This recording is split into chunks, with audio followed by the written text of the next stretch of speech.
Today's rhythm exercise is focused on the simple time signature 3/16. This is part 9 of 12.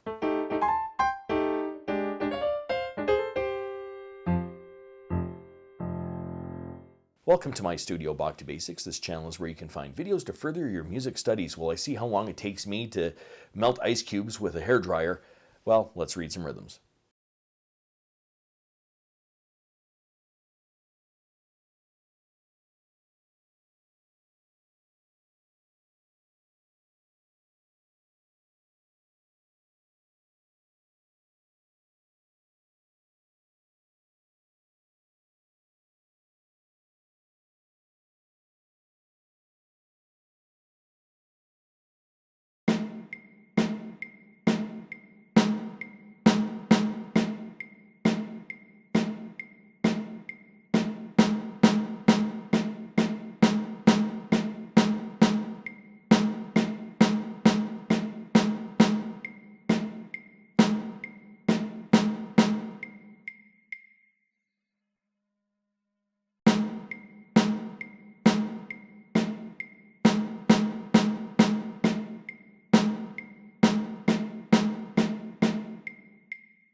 If you found this video helpful, click like or subscribe, or visit my Patreon page linked in the description below for early access to videos like these and, well, whatever else I'm doing over there.